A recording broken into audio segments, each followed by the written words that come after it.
Команда номер 1. Другой краски у нас есть бабуля. Глафира. Ось. Показывай. Ну-ка, покажи, бабулька. Покажись. Ты собрала где? Так. И маленькая внученька Маша. Нарушение. Заплутаешься.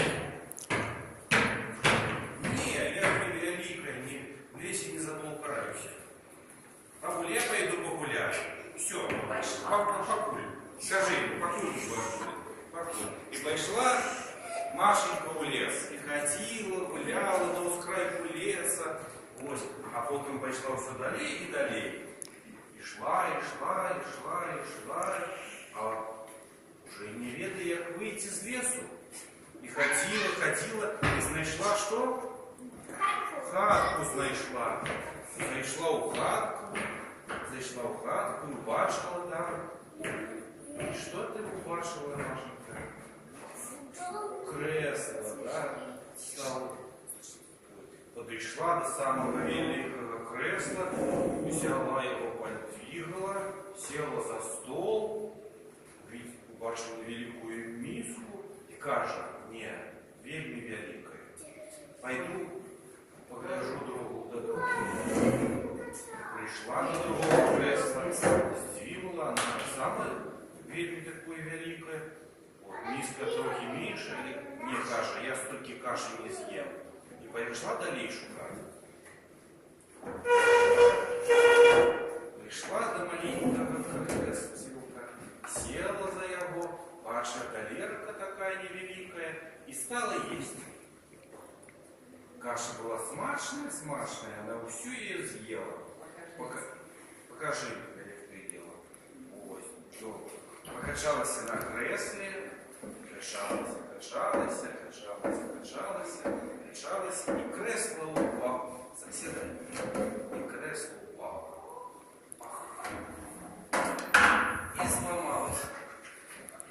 Маша думает, что же робить? Расстроилась трохи и пришла далее. Соседний покой. И убачила ложек. Ложек был великий. И она села, посидела, не думая. Великий ложек. Пойду до другого. Ну иди до другого. Залезла. Сидела, думаю, не этой ложек вельми великий. Пойду далее. Пришла и знайшла маленький ложечек. И он якраз подошел до яе. Она легла и заснула. А в этот час додому вернулись 3 медведя. Михаил Потапыч, Мария Ивановна и маленький Мишутка.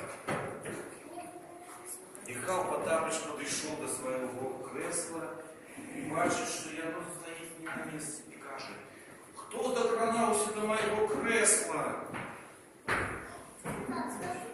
Тут подошла Марья Ивановна до своего кресла. Кто чапал мое кресло, не сдвинул с его с места?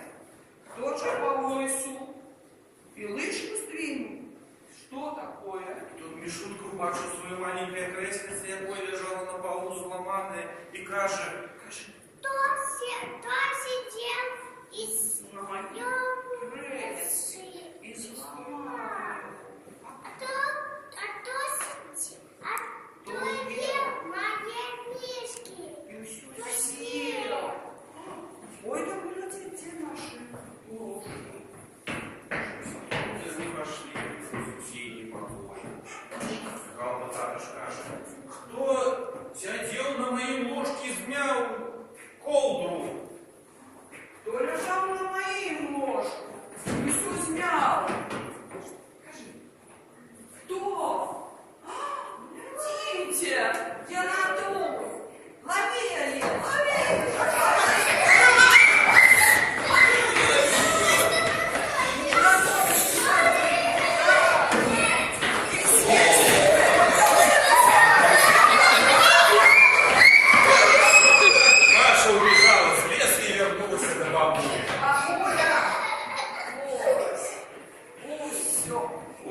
сказки